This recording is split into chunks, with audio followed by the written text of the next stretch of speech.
We all know Magic the Gathering as a media entity comprised of novels, comic books, online short stories, collectible Pringles, and a Netflix series that is absolutely going to release at some point in the future. Maybe, hopefully. But anyhow, as I was flipping through my deck feed in comic book number 3 for the 12th time this week, I wondered, what kind of decks would these characters pilot if they visited old Hearthstone Brews Inn on a Friday night for a game of Hearthstone? So today we're going to look at 9 Magic characters and try to find out what mechanics, deck archetypes, or tribes would best fit their personality and or playstyle. And maybe, if we're feeling a bit spicy, we can brainstorm what kind of cards these characters would have if they themselves were in a card game. But no, now that I think about it, that's kinda silly, let's just drop that for now. So, let's get started. Lazov. So first off is the dearly loved Kraton Bea, leader of the Dimir Guild on the plane of Ravnica.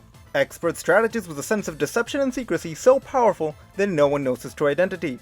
He would without any question play Whizbang the Wonderful. Now for those of you who don't know, when you add Whizbang the Wonderful to your deck, he replaces your entire deck with only a single copy of himself. Then, when you queue up for a game, he will randomly select one of 10 pre-constructed decks for you to pilot. Your opponent on the other side has no idea any of this is happening. They just see you start the game as whatever class Whizbang decided to choose that day. This is perfect for Lazov, as he would never want you to know who he actually is and would rather shapeshift himself into whatever persona best fits his mood. Gideon Jora. Everyone's favorite indestructible god fanboy is characterized by a sense of honor and willingness to sacrifice himself for the greater good. One would expect him to play a paladin deck that summoned and buffed soldiers, or maybe a priest deck that constantly healed to full health. While those do fit in with Gideon's ideals and effects on his companions, I believe he would feel most at home in Odd Warrior, a control deck that focuses on building up a ridiculous amount of armor over the course of the game with Baku's upgraded hero power, and an array of control tools at his disposal. Ultimately, the deck has no real win condition, it simply survives every attack your opponent has. Heliod. Heliod is a white-aligned main villain on the plane of Theros. His number one goal is to be in control and remain in control by any means necessary. The god would most likely play Resurrect Priest, because even though his power has tremendously weakened over time and is currently recovering from a major loss, everybody that talks about him mentions the fact that they fucking hate him and wishes he never existed. Ugin the Spirit Dragon. Ugin is one of the last remaining Elder Dragons, and with that title comes an extraordinary amount of intellect and power. And what may dear old Ugin be doing with his power right about now? He keeps his twin brother in a perpetual inescapable timeout for the rest of eternity.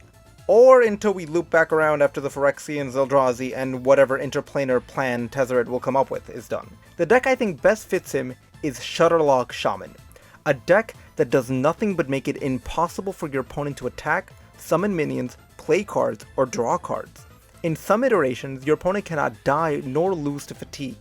This deck has no win conditions whatsoever. You never actually beat your opponent. You just both sit there, staring at each other, doing nothing until one of you gives up. Sarka and Vol. Dragon Warrior. Dragon Warrior exclusively using the Deathwing skin. Urza. Urza is best known for 2 things: his immense undeniable power over magic and machinery, and his complete disregard for the well-being of everyone around him. Everyone who hears his name knows of his power and many victories, but those words also come with each of his own horrible, unethical acts, which include, but are not limited to, nuclear detonation, mass genocide, eugenics, mass genocide again, and many more. Secret Mage. Urza would place modern-day Secret Mage. This deck has been tuned and focused for over 6 years straight. It has remained one of the strongest decks in the format, and every single deck out there has to have a way to deal with it to even exist. Unlike other decks that rely on card generation or high rolls to win the game, Secret Mage's biggest strength is their consistency. Every card played on every turn has been carefully calculated to win or gain advantage on that turn. This is the best deck, and therefore the only deck that Urza would play. Oko! The trickster god from the land of Asgard has taken a break from his role in the Young Avengers. What? What do you mean it's not Oko? What the hell's an Eldraine? Oh, alright, I'll do it again. Oko! The Fey Planeswalker from an unknown plane is a shapeshifter who is as charismatic as he is conceited. A man who is mysterious, uncommonly clever, and vain. He also has healing and mind-controlling powers. I believe he would play Thief Rogue, a deck where you dress up as random people and use random cards from every class except the one you actually are. The deck's main win condition is to spin the roulette wheel and hope RNGs has blessed you with a way to win. Winning or losing doesn't really matter to this deck. What matters is that you create the most chaos possible, and I think that best represents Oko. Saheeli Rai! The great inventor from the plane of Kaladesh spends the majority of her time making constructs. These constructs range anywhere from small thopters to gigantic mechanized dinosaurs. She would most likely play either Mech Paladin or Mech Hunter, as both decks revolve around building small robots and then improving them as the game progresses. But if I had to pick one, it would be Mech Paladin. This is because while Saheeli is a very powerful planeswalker, she very much lacks the ruthlessness that is more commonly associated with the Hunter class. Nahiri! Nahiri is an old walker from the plane of Zendikar who holds a tremendous amount of anger and aggression. Even though she has been around for thousands, yes thousands of years, her go-to way to solve any and all issues is still to punch it really hard. She idolizes the good old days of Zendikar's past and would do anything to go back to that time. So what deck would she play? Well, similar to Zendikar's core empire, it no longer exists. I'm talking about Day 1 Odd Demon Hunter.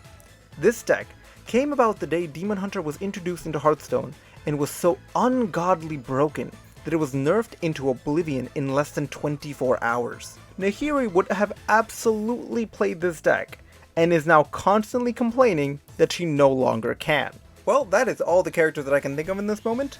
Happy April Fool's Day, everybody! If you like this silly video, please like and subscribe, and if you're feeling extra generous, I finally launched a Patreon! Links for it will be in the description below. See you around, everybody!